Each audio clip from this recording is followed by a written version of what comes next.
Yayasan Lilin Pelita Kasih adalah sebuah yayasan yang didirikan atas dasar kasih kepada sesama pejuang kanker.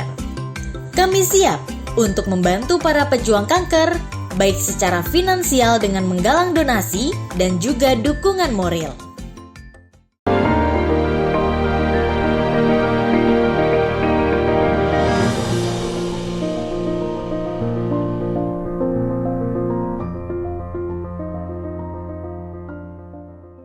Violin, saya kebetulan aja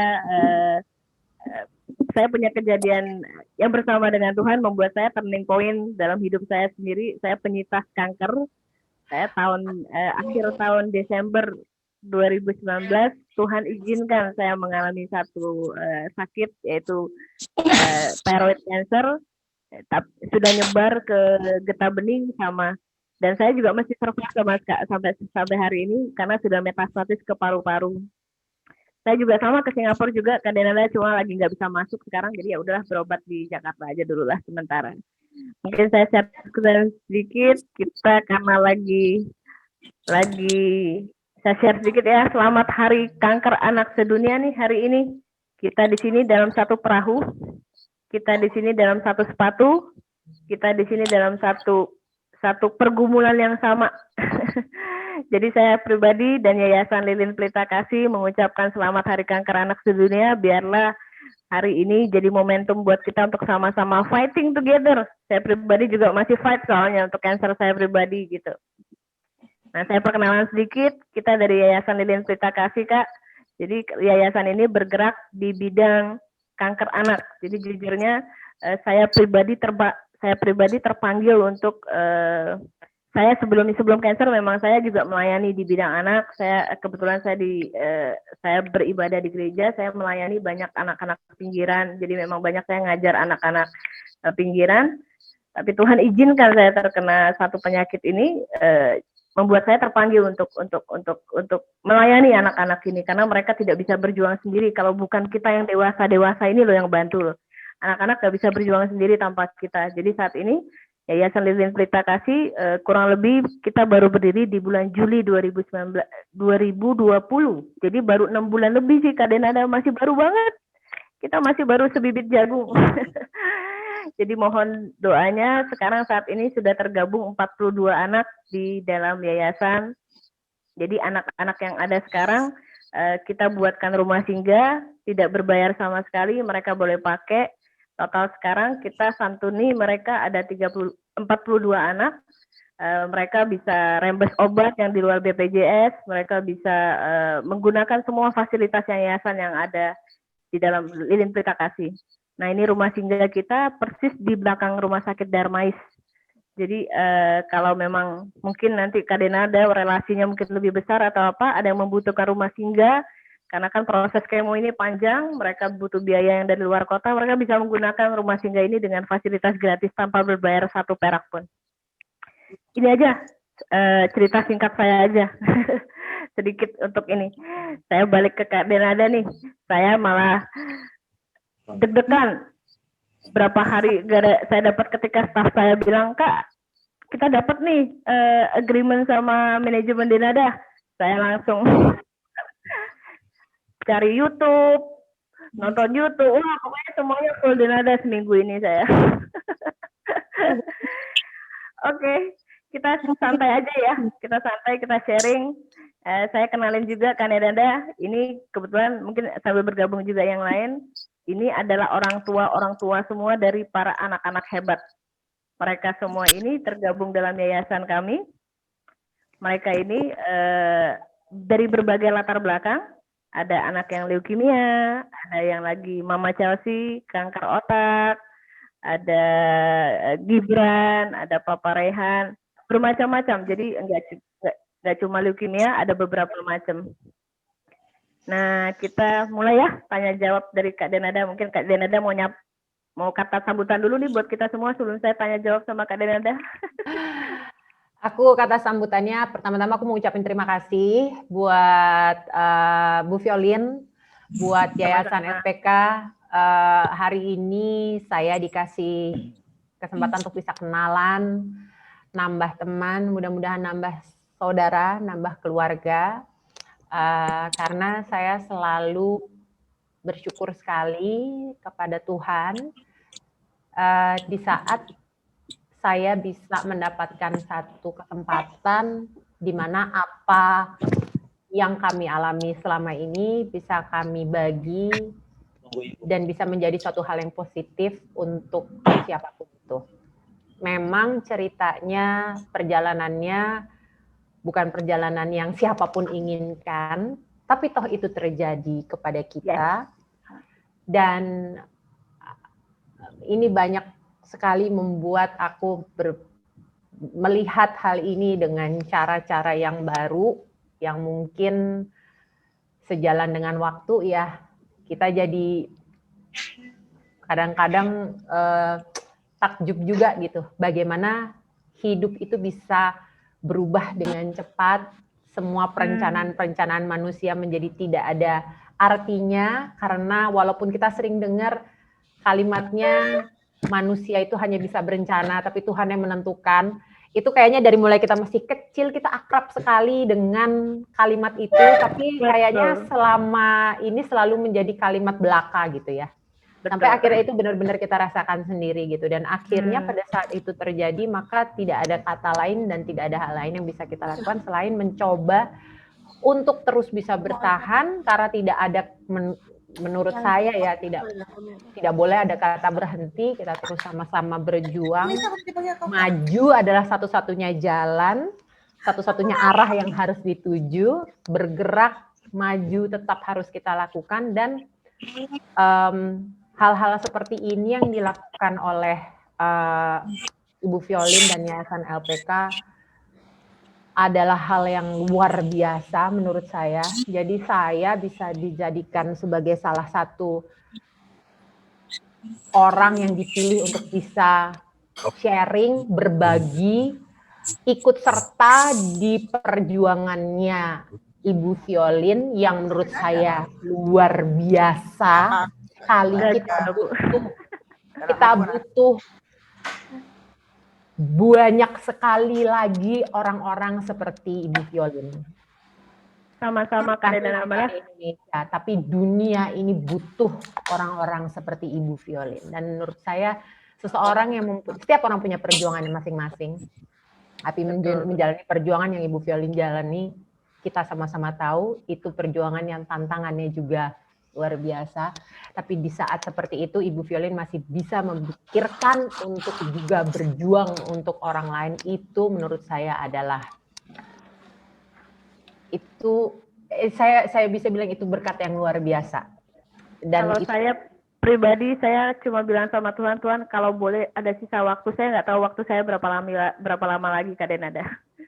Jadi semoga sisa waktu ini saya bisa gunakan sebaik-baiknya. Mungkin itu juga yang dilakukan sama Kak Denada dan Aisyah.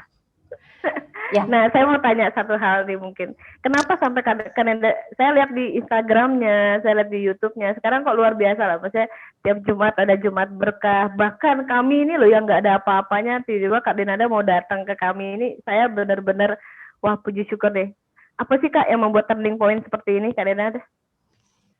Saya cuma merasa gini, saya ini pada saat pertama kali kita dikasih keputusan gitu ya, bahwa Tuhan bilang oke, ini perjuangan yang harus kamu jalani, ini jalan hidup yang sekarang kamu harus jalani gitu. Kamu dan anakmu berdua harus menjalani ini gitu. Aku langsung lagi-lagi aku dikasih rezeki, kenalan sama banyak sekali orang-orang, banyak sekali khususnya para orang tua dan kebanyakan para ibu yang kebetulan sama-sama memiliki perjuangan yang sama, serupa lah sama kami gitu ya. Dan aku bisa lihat gitu betapa bukannya aku merasa bahwa merasa bahagia bahwa perjuanganku tidak seberat itu, enggak, tapi merasa bahwa wah, ternyata aku sendiri itu kadang-kadang rasanya udah kayak aduh ya Tuhan, ini gimana caranya aku ini mampu nggak aku bisa. Kadang-kadang kita pasti sebagai manusia kita pasti akan ada satu titik poin tertentu dalam hidup kita ngerasain itu kan ya. Ibu-ibu di sini pasti juga pernah merasakan itu. Walaupun betul itu perasaan yang tidak boleh kita pelihara, itu perasaan yang harus selalu kita patahkan, harus kita selalu kembalikan lagi kepada Tuhan, karena kita harus sama-sama percaya bahwa Tuhan tidak akan memberikan kita perjuangan ini tanpa pertolongannya. Kita nggak mungkin dikasih perjuangan ini habis itu ditinggalin sama Tuhan, nggak mungkin gitu. Jadi walaupun itu seperti itu, tapi sebagai manusia pastilah kita pernah merasakan itu ya, sampai ke poin itu gitu. Tapi aku bisa melihat, wah, banyak sekali keluarga lain, orang tua lain, ibu-ibu lain yang punya banyak sekali perjuangan-perjuangan, bukan cuma harus menemani dan mendampingi dan berjuang bersama anaknya untuk mencapai kesembuhan anaknya, tapi juga di luar itu mereka punya banyak sekali lain, dalam tanda kutip, PR lain gitu. Seperti misalnya untuk berobat, jangankan untuk berobat, rumah sakitnya aja mereka harus menempuh pindah pulau. Itu yang saya sering sekali ketemu Bu. Mereka mesti pindah pulau. Jangankan untuk perjalanannya ke rumah sakitnya, mau pindah pulaunya aja mereka udah nggak punya dana untuk nyebrang ke pulau lain untuk mencari pengobatan gitu.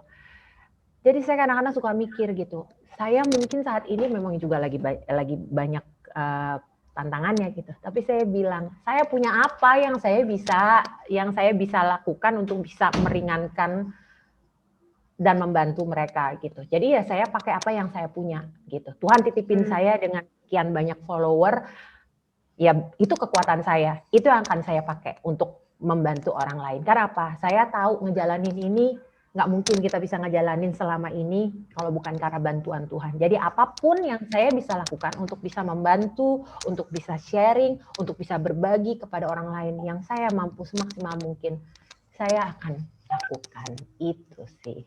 Exactly the same sama persis apa yang saya rasakan, Kak Dena. Saya merasa bahwa waktu ketika saya divonis sama kanker, saya merasa hancur hati, jujur. Saya hancur hati, saya merasa masa depan saya hilang, semua rencana saya hilang. Tapi tadi statementnya Kak Dena bagus banget, bahwa ketika Tuhan kasih kita perjuangan, nggak mungkin Tuhan nggak kasih kita pertolongan. Di situ juga turning point saya yang membuat saya, wah Tuhan, saya juga nggak bisa berdiam diri dengan kesedihan saya secara pribadi gitu. Walaupun saya saat ini survive, mungkin sama-sama kayak Kak Dena juga. Kita nggak tahu sampai kapan akhir perjuangan ini, tapi ya life must go on gitu. Exactly, maksudnya saya sama merasakan persis apa yang Kak Dena rasakan hari ini. Luar biasa nih. Kak, mau nanya, Kak, Aisyah sekarang umur berapa? Dia kemarin Desember lalu baru aja ulang tahun yang ke-8. 8, berarti perjuangannya dimulai ketika Aisyah umur? 5,5 tahun ya, mau 6 tahun waktu itu.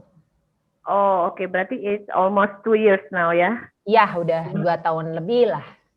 Kalau menurut secara medis, Aisyah sendiri berapa tahun lagi akan secara protokolnya?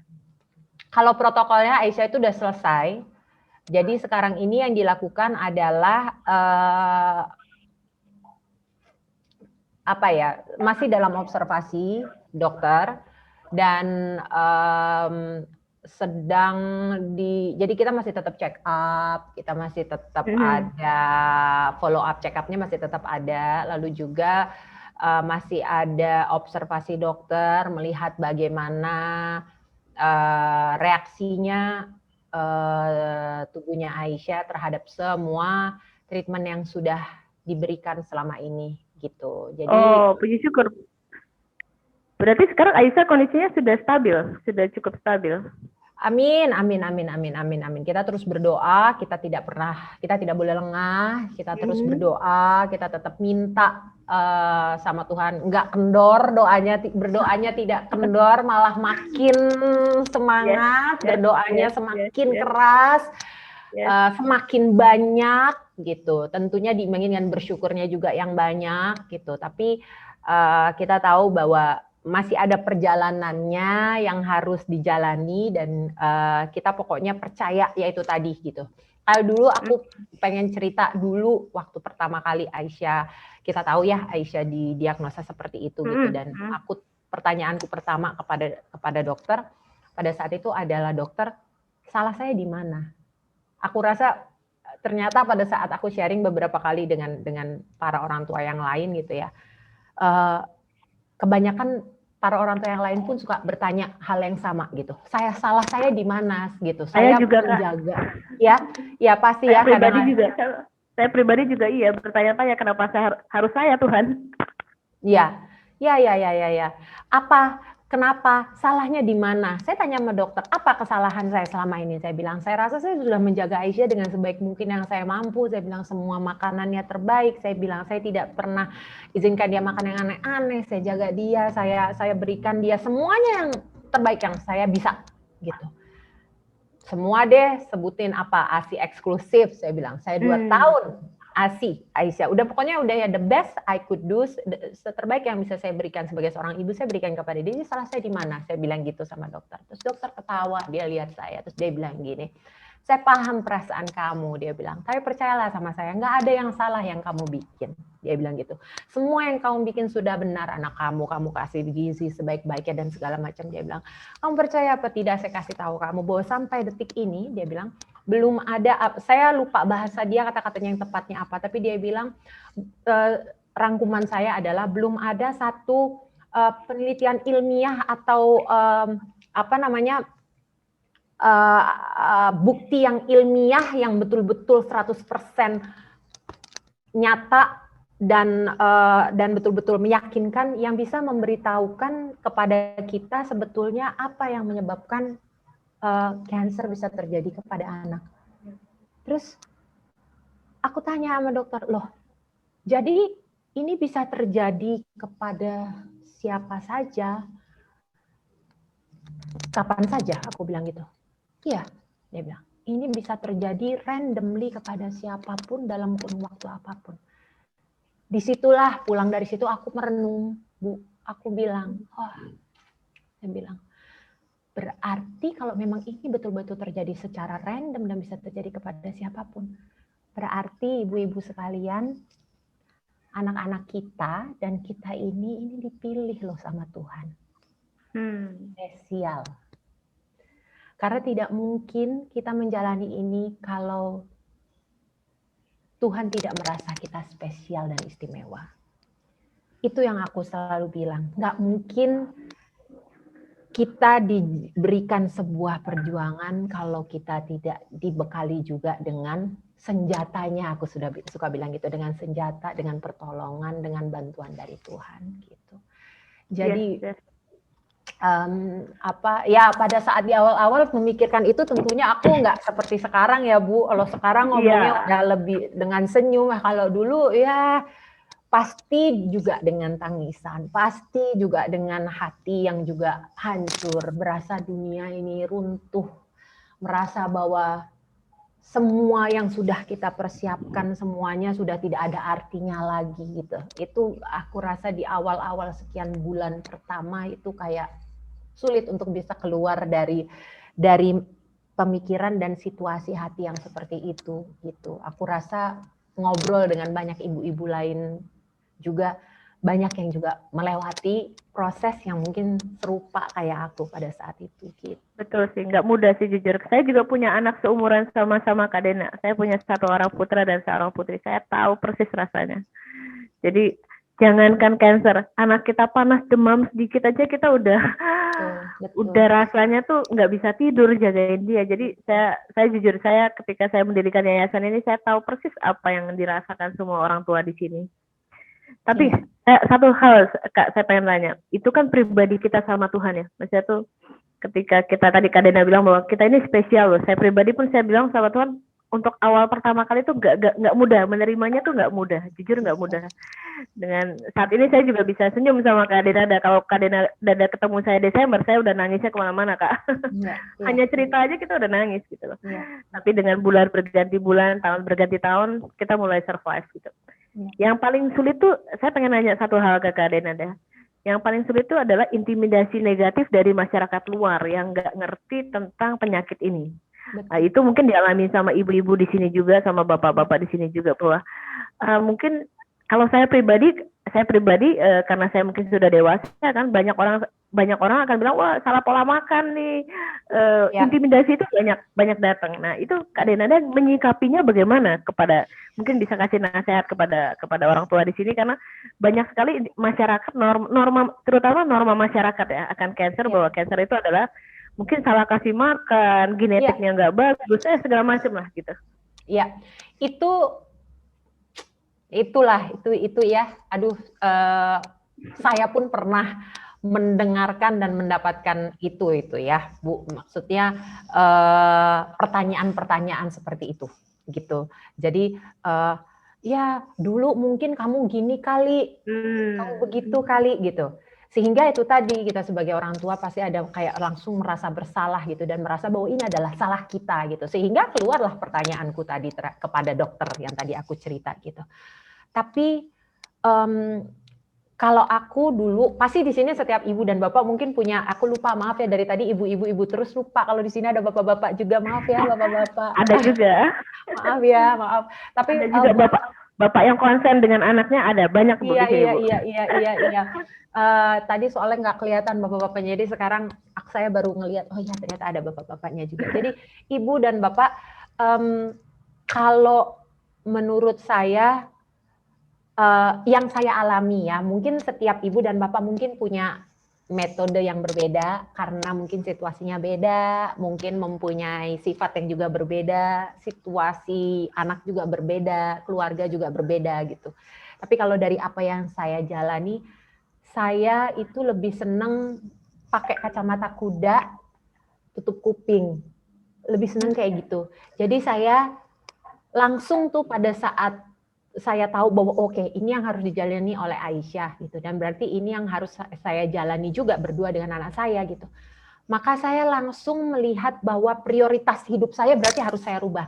Saya nggak mau dengerin orang lain, saya nggak mau dengerin apa yang nggak penting untuk saya dengerin, saya nggak mau, istilahnya nggak mau, bahkan prioritas hidup saya, apa yang penting dalam hidup saya, urutannya apa, yang nomor satu itu apa dulu, nomor itu kan langsung pasti kita langsung berubah semua kan. Nah termasuk itu, apa yang mau saya dengar, apa yang mau saya nggak dengar. Even kalau misalnya saya buka kayak medsos atau apa gitu, saya ngelihat yang kurang nyaman aja di hati saya nggak mau lihat. Apa yang orang ngomong sama saya yang kira-kira saya kurang nyaman dengar gitu, saya tinggalkan pembicaraan itu gitu. Apa yang kira-kira orang ngomong sama saya juga yang kurang nyaman di hati saya kenapa? Saya harus menjaga anak saya merasa saya harus mempergunakan seluruh energi saya, kekuatan saya, kemampuan saya untuk menjaga anak saya, menemani dan mendampingi anak saya berjuang, memberikan semua hal yang terbaik yang bisa saya berikan untuk menjadi kekuatan untuk dia untuk bisa memenangkan perjuangan ini. Kan itu. Jadi saya hanya mau memberikan dan mengelilingi anak saya dengan hal-hal yang positif, maka saya sendiri pun, saya merasanya saya sendiri pun harus melindungi diri saya sendiri. Saya juga harus menjadi orang yang hatinya lebih banyak positif, lebih banyak bahagianya, sehingga yang anak saya rasakan dan anak saya lihat senantiasa di sekitarnya, which is saya, karena saya selalu berada di dekatnya dia, adalah apapun yang positif, apapun yang membahagiakan, apapun yang menyenangkan. Dan itu ibu dan bapak, makanya sebetulnya alasan saya kenapa sampai sekarang Aisyah itu nggak terlalu tahu dia sakit apa. Sampai hari ini belum tahu? Dia nggak tahu. Ya dia tahu lah ibu, dia tahu. Maksudnya kan kita juga pergi ke klinik juga ada tulisannya kan, cancer gitu kan. Dia tahu dia mesti kemoterapi, dia tahu gitu. Tapi dia tidak pernah aku kasih tahu apa itu cancer. Oke. Dia tidak tahu. Dia nggak tahu. Kalau ini berbahaya atau apa dia tidak tahu sampai ke dalam ya. Aku nggak pernah. Aku cuma bilang sama dia setiap kali dia tanya sama aku, ibu, kenapa sih kok kita harus di awal-awal dulu ya? Kenapa kita harus ke sini? Kenapa kok Aisyah harus ditusuk lagi, disuntik lagi ini kan sakit ibu? Kenapa gitu? Aku selalu bilangnya sama dia adalah kamu cuma lagi kurang sehat. Tapi kamu udah lebih baik sekarang. Dan ini aku selalu bilang kalau si obat kemo itu, aku nggak pernah bilang obat kemo itu adalah obat, tapi aku selalu bilang obat kemo ini akan bikin kamu lebih kuat. Jadi apapun yang dikasih ke dia, selalu aku bilang ini akan bikin kamu lebih kuat, ini akan bikin kamu lebih sehat, gitu. Terus kemoport yang dia punya, mungkin di sini Ibu dan Bapak juga pernah baca tuh ceritanya. Aku selalu bilang sama dia bahwa chemoport yang dia punya itu, aku nggak pernah bilang itu namanya chemoport. Tapi aku bilang sama dia itu tuh adalah alatnya Iron Man. Karena kan bentuknya bulat. Jadi aku bilang sama dia, waktu itu kan dia operasi kan pasang itu kan. Begitu dia bangun terus dia bingung kan kenapa, apa ini, dia bilang gitu. Terus aku bilang sama dia, kamu tahu nggak Iron Man itu kan punya alat yang bulat yang di dadanya, aku bilang gitu. Terus dia langsung berubah kan wajahnya. Oh iya Ibu tahu. Oke, kamu tahu kan alat itulah yang membuat Iron Man itu menjadi seorang superhero, aku bilang. Oh iya Ibu, betul. Nah, dokter telepon ke Iron Man. Pada saat itu Aisyah masih 5 tahun setengah, jadi dia masih bisa kita omongin kayak begitu. Telepon ke Iron Man, dia dokter itu pinjam alat itu ke Iron Man untuk dipasang ke Aisyah. Berubah langsung mukanya dia, wah, jadi sekarang aku ini superhero juga dong Ibu. Iya, tapi jangan bilang siapa-siapa ya. Nanti yang lain kalau tahu, ya aku maksudnya seolah-olah lah kayak begitu gitu. Dan dia jadi tidak, sehingga hal yang baik yang aku lihat, akhirnya dia jadi tidak merasa bahwa itu tuh sesuatu hal yang membuat dia minder atau membuat dia kecil hati gitu. Bahkan kalau dia ketemu dengan orang lain atau anak-anak lain gitu, dia justru jadi kayak, kamu tahu nggak, aku tuh punya alatnya Iron Man loh. Di sini itu pinjem loh sama Iron Man loh. Jadi aku tuh yang I'm almost also a superhero gitu. Jadi ini bukan cara benar-benar speechless. Ini bukan cara yang aku bilang mungkin aku suruh ibu-ibu bapak-bapak tidak, tapi ini sekali lagi ini hanya sharing. Ini apa yang kebetulan aku lakukan, dan kebetulan untuk Aisyah ini cukup berjalan dengan baik gitu, dalam arti kata dia jadi nggak terlalu minder. Ya ini lain lagi ya Bu Violin ceritanya pada saat dia mulai botak, ya itu udah lain lagi lah. Beda prosesnya lagi, berbeda lagi. Iya, ngerti, saya ngerti. Tapi paling tidak kita berusaha untuk memberikan positif, yang penting dia happy, yang penting dia seneng.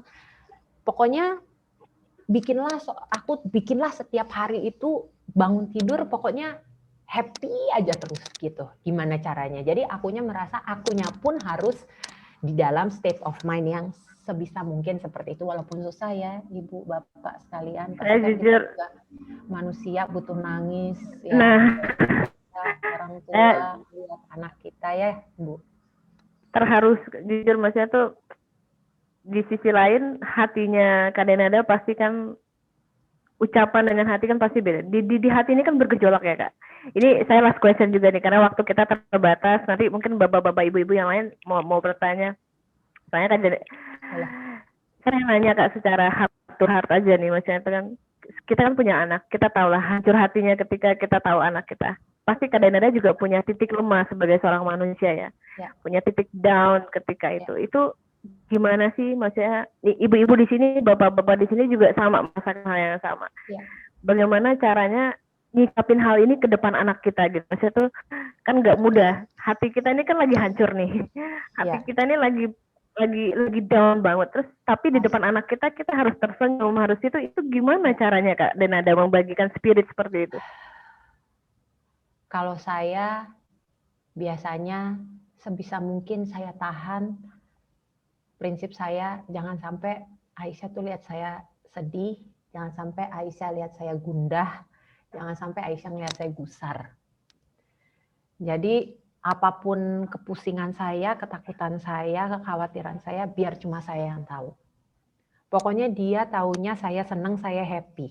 Karena saya bisa lihat begitu saya tunjukin sama dia, saya senang, saya happy, saya percaya diri, saya positif, saya bahagia gitu ya, walaupun semua seolah-olah gitu ya, karena kita di dalam pasti nangis, pasti sedih, tapi itu langsung dia bisa rasakan itu.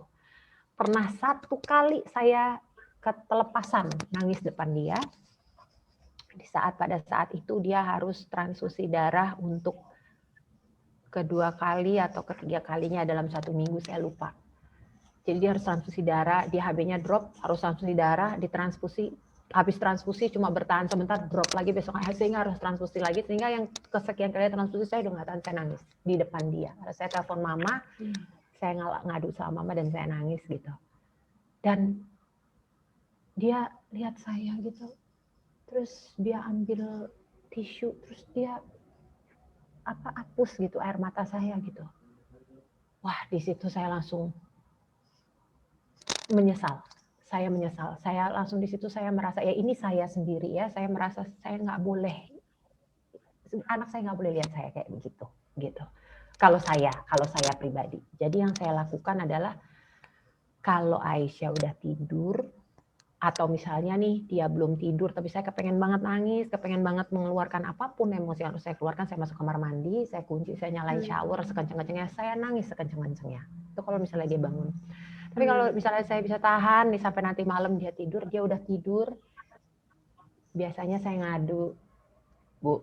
Saya ngadu, tapi kebetulan saya ini ibu saya udah lumayan sepuh, jadi saya nggak punya teman ngadu. Jadi saya ini ngadunya biasanya kalau takut, kalau khawatir, kalau apa saya ngadunya sama Tuhan.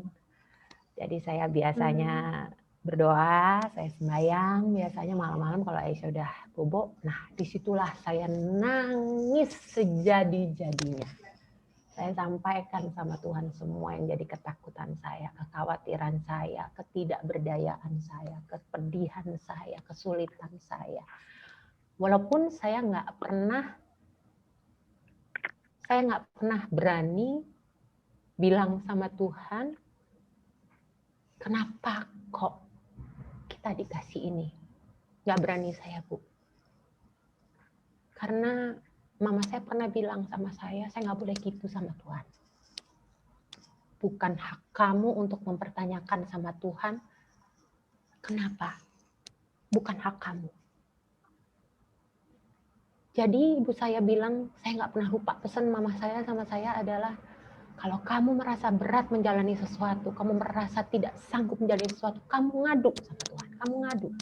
Bilang sama Tuhan, ya Tuhan, apa. Jadi saya bilang, saya pastornya Tuhan, saya takut, saya nggak kuat, saya menderita sekali menjalani ini. Saya melihat anak saya seperti itu, saya menderita dan itu menghancurkan hati saya. Tapi saya nggak protes, saya bilang gitu sama Tuhan. Saya nggak pernah protes, saya ikhlas, saya bilang. Saya cuma mau bilang aja kalau saya nggak tahu gimana caranya saya bisa menjalani ini karena ini berat buat saya dan saya menderita. Saya jujur sama Tuhan, saya ceritakan apa adanya. Saya ceritakan ketakutan saya. Apapun khawatiran saya, apapun yang hal-hal yang paling memberatkan pikiran saya share sama Tuhan dan saya laporkan itu semua sama Tuhan. Biasanya itu 10 kali dari 10 kali ya? Selalu sangat membantu.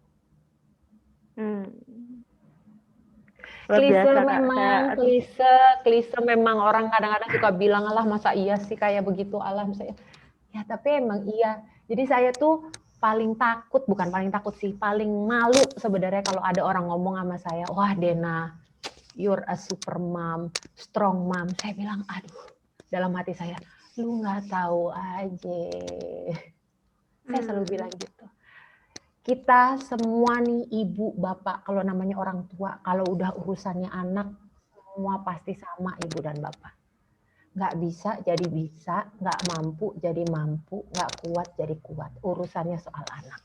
Semua pasti sama. So, saya selalu bilang, semua ibu, semua bapak adalah superhuman kalau ngomongin soal anaknya. Kita bisa melakukan apapun, bahkan yang tidak kita bayangkan kalau itu untuk anak kita. Jadi nggak cuma saya selalu bilang nggak cuma saya di sini yang strong mom, di luar sana itu banyak yang strong mom, strong dad yang menjalani perjalanan seperti saya. Semua orang tua kalau sudah menjalani perjalanan seperti saya atau serupa dengan saya, pasti akan melakukan hal yang sama. Nggak cuma saya, semua siapapun itu. Jadi tentu semuanya kekuatan dan pertolongan hanya dari Tuhan.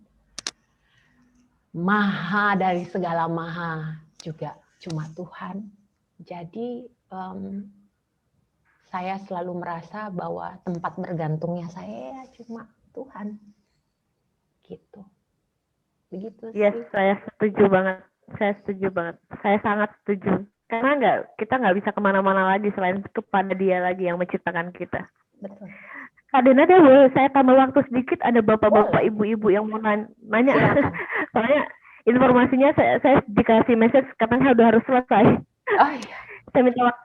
Saya minta waktu sedikit ya Kak. Mungkin Papa Rehan mau bertanya, tadi ada yang di chatting sama Bu Fosa, silakan mungkin dibuka mute-nya untuk bertanya langsung ke Kak Denada.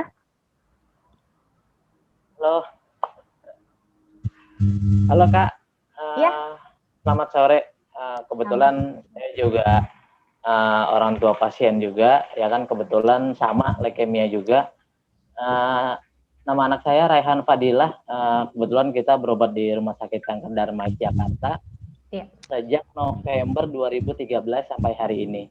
Ya kan, alhamdulillah sudah melewati 4 protokol, kurang lebih hampir 160 kali kemoterapi dijalani. Alhamdulillah sehat dan stabil sampai hari ini. Sudah bebas kemo lagi yang untuk kedua kalinya itu bulan ke-8. Ya kan, seperti yang Kak Denada bilang ya kan,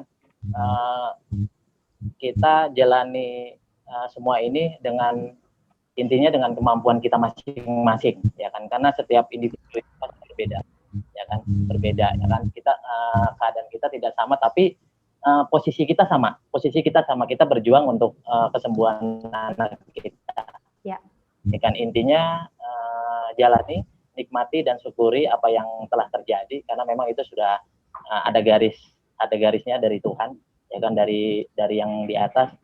Selagi kita mampu, selagi kita bisa, pasti kita bisa, ya kan, karena berjuang untuk melawan kanker itu memang luar biasa. Saya merasakan sendiri sampai hari ini sudah 4.649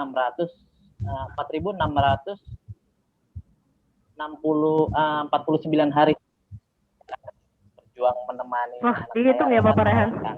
Intinya alhamdulillah semenjak terdiagnosa kita selalu catat termasuk jadwal kemoterapi semuanya itu kurang lebih sudah melewati 160 kali kemoterapi. Alhamdulillah di bulan Juni kemarin sudah remisi yang kedua, ya kan, sempat relapse, tapi Tuhan masih punya rencana lain. Akhirnya saya sampai hari ini masih diberikan kesempatan untuk melihat Raihan sehat dan stabil. Intinya semuanya tetap semangat, tetap berjuang, ya kan. Untuk yang ada di sini rata-rata semua kanker ya, baik yang berat maupun yang leukemia. Insya Allah kalau kita berjuang dengan apa yang kita miliki, Tuhan pasti akan memberikan yang terbaik untuk kita. Salam semangat. Terima kasih. Terima kasih banyak. Masya Allah, alhamdulillah. Semoga Bapak sehat selalu. Semoga anak, semua keluarga juga selalu diberikan kesehatan, senantiasa dalam lindungan Tuhan. Amin ya Rabbal Alamin. Terima kasih sudah berbagi bersama saya ya Pak. Ya, terima kasih. Terima kasih. Amin. Makasih Bapak Rehan. Satu kali lagi Kak Denada kesempatannya buat Mama Chelsea ini udah anaknya lagi kena kanker otak, sudah dibuka tempurungnya, sekarang udah operasi yang ke-9. Silakan Mama Chelsea kalau mau bertanya sama Kak Denada, silakan. Assalamualaikum Kak Dena. Waalaikumsalam warahmatullahi wabarakatuh. Alin, nama saya Fosa, saya mamanya Chelsea. Operasi ke-9-nya belum Bu Pio, karena kehalang sama ini, harus kiri. Kak Dena mau tanya, kadang orang kan banyak yang ngomong, ini boleh, ini nggak boleh dimakan. Kalau di Singapura sendiri itu gimana? Apa yang boleh kita makan, apa yang enggak di sini? Karena kalau di Darmais kan semua boleh makan. Oke. Makasih. Itu aja ya, Mama Chelsea, pertanyaannya itu aja. Oke. Ya. Terima kasih pertanyaannya. Aku banyak sekali Mama Chelsea, Bapak Ibu di sini yang menanyakan hal yang sama kepadaku, baik melalui DM, melalui email, melalui macam-macam. Banyak sekali yang menanyakan hal yang sama. Apa pantangannya? Biasanya gitu. Pantangan makanan dan segala macam yang lain-lainnya. memang aku selalu sangat amat berhati-hati untuk memberikan informasi ini, bukan karena apa-apa, tapi karena aku tidak tahu apakah pantangan yang diberikan dokternya Aisyah kepada Aisyah ini juga akan berlaku kepada dokter lain, mungkin anak lain, mungkin yang dari diagnosanya sama atau bahkan berbeda, aku nggak tahu. Jadi aku tidak menyarankan apa yang aku lakukan kepada Aisyah ini, yang kebetulan kita dapat dari dokter Aisyah ini untuk juga dilakukan.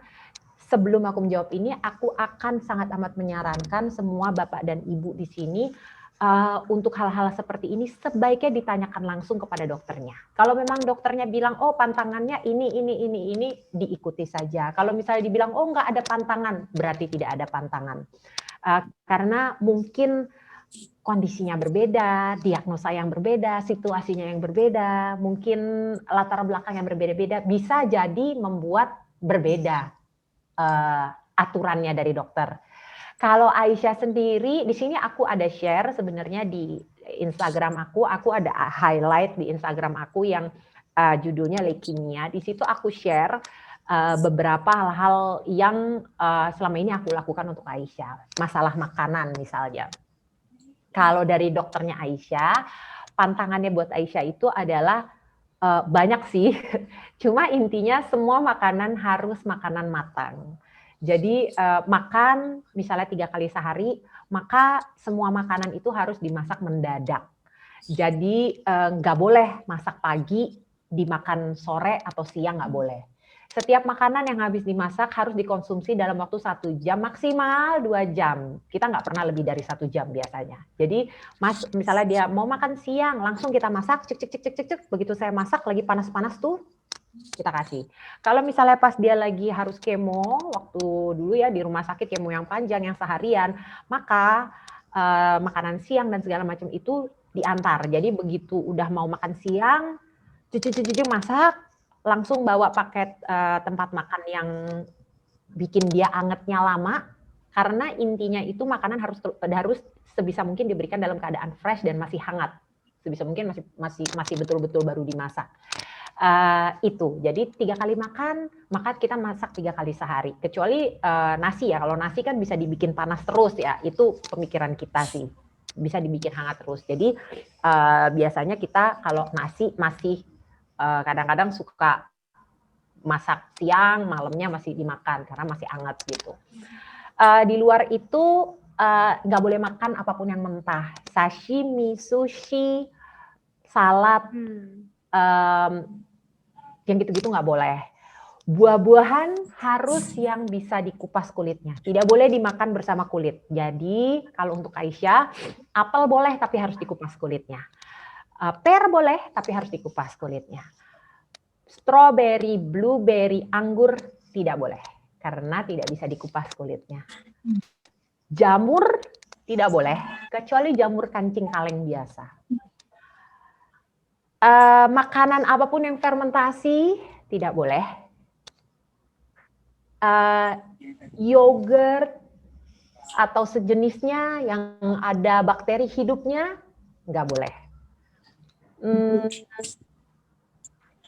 Itu sih, itu kebanyakan itu kita yang aku ingat itu, tapi mungkin lebih banyak lagi sudah aku share di situ. Jadi kalau misalnya Ibu mau lihat lebih lengkapnya lagi, bisa cek di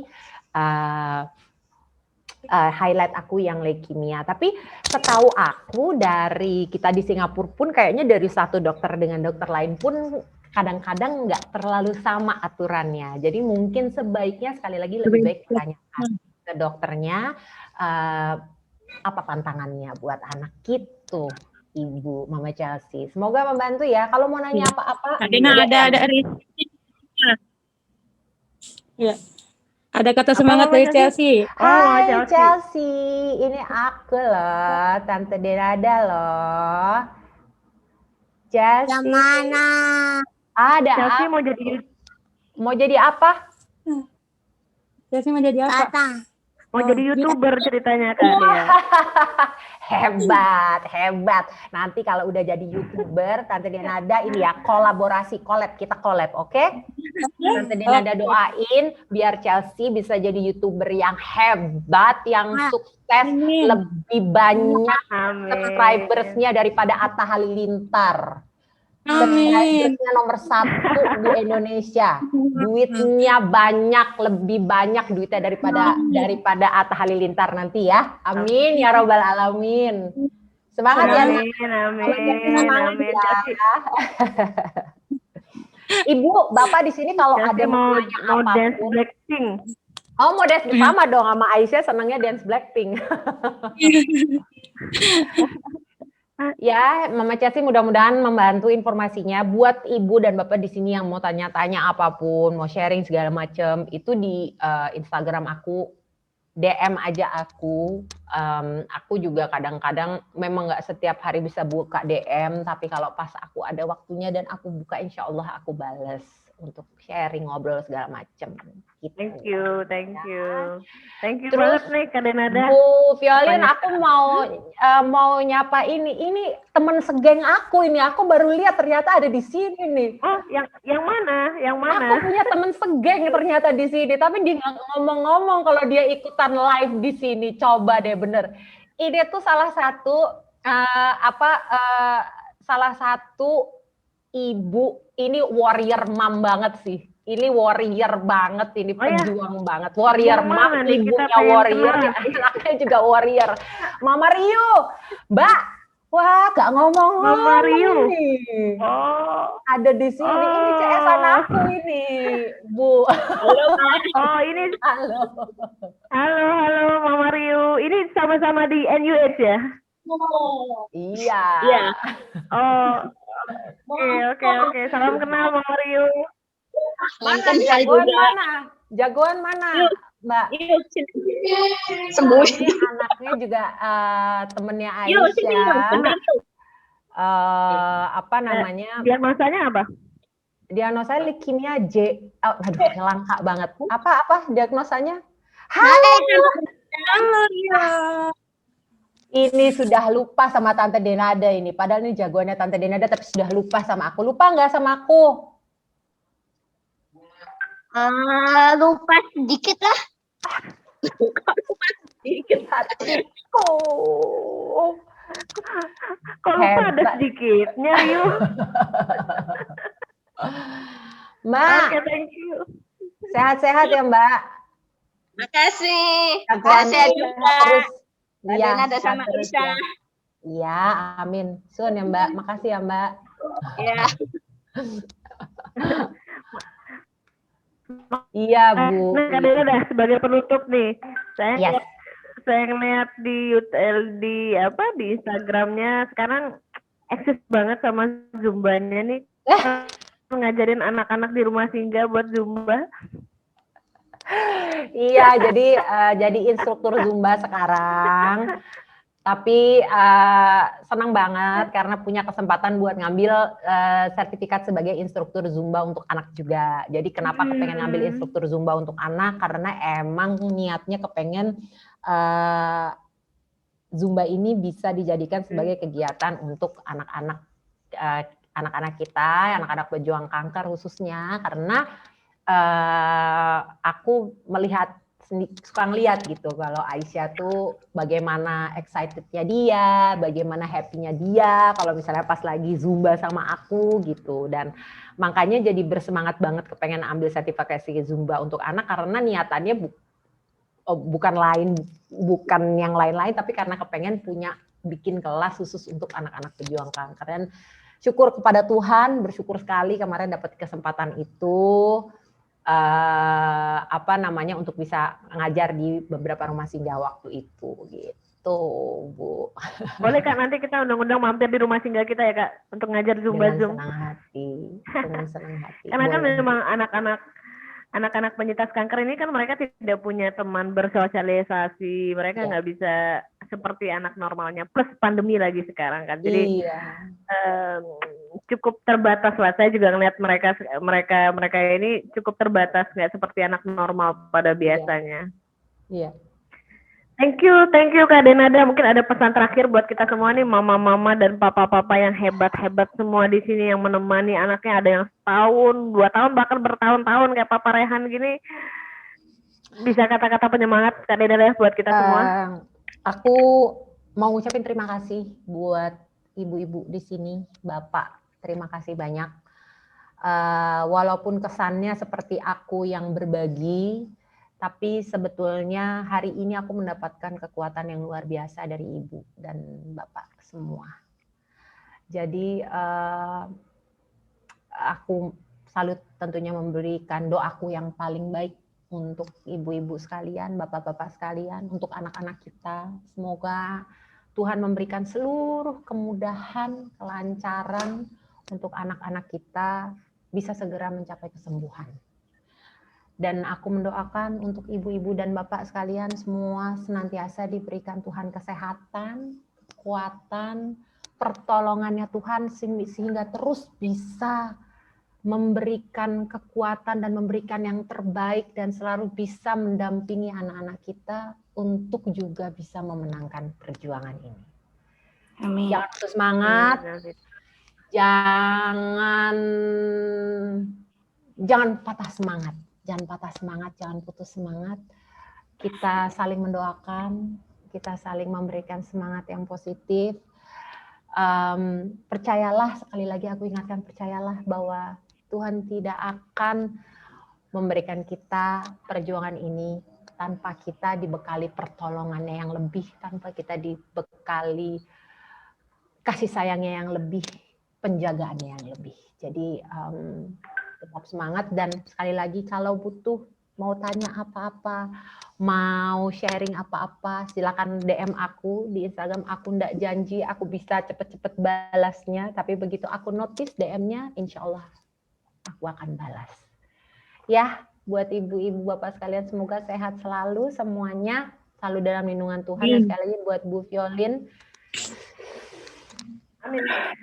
Sehat, amin, diberikan kemudahan dan kelancaran oleh Tuhan untuk segera mencapai kesehatan, kembali Amin. pulih seperti sedia kala. Tuhan berikan seluruh kemudahan, pertolongan, tuntunan untuk Bu Violin terus menjalani perjuangannya. Ini adalah hal luar biasa yang Bu Violin lakukan. I respect you so much, I adore you so much, dan semoga suatu hari kita bisa ketemu tatap muka langsung ya Bu Violin. Pengen banget. Nanti kalau pengen banget, saya juga pengen ketemu Kak Dena. Ada rencana saya radiasi di Singapura, nanti kalau memang itu saya mampir ke NUS ya Bu. Kasih tahu, kita ketemu nanti. Kopi darat. Kopi darat. Aduh, ketahuan banget ya kita anak umur berapa, ya ampun. Kita seumuran. Oke. Thanks Kak Denada, kita udah dikasih kesempatan waktunya. Salam semangat, kita juga berdoa untuk Aisyah biar bisa pulih total, sempurna, bisa sehat secara sempurna, biar bisa mengalami kesehatan yang sempurna, bisa masa depannya cerah, bisa mengalami segala sesuatu yang baik daripada Tuhan. Kita berdoa juga buat Kak Dena juga. Survive Kak Denada. Amin. You are not alone. You are not alone. Masih banyak orang tua yang sama Kak Denada, kita berjuang sama-sama dalam garis yang sama. Jadi sama-sama juga kita saling menyemangati juga. Saya dengan adanya talk show seperti ini, saya juga pribadi merasa lebih semangat. Saya merasa nggak sendirian juga berjuang dalam sakit ini. Bapak-bapak, ibu-ibu juga mungkin merasakan hal yang sama, bahwa kalian juga nggak sendiri loh. Maksudnya tuh ada loh, kita semua ini ada. Walaupun mungkin orang di luar sana banyak yang sehat atau apapun, tapi kita seperti Kak Dena bilang tadi, kita ini umat spesial. Kita orang-orang pilihannya Tuhan. Kalau Tuhan kasih kita seperti ini, perjuangan seperti ini, Tuhan juga akan kasih kemudahan dan pertolongan dalam kita. Percayalah, saya sangat percaya itu. Thank you Kak Dena. Nothing to say, hanya terima kasih banyak supportnya Kak Dena.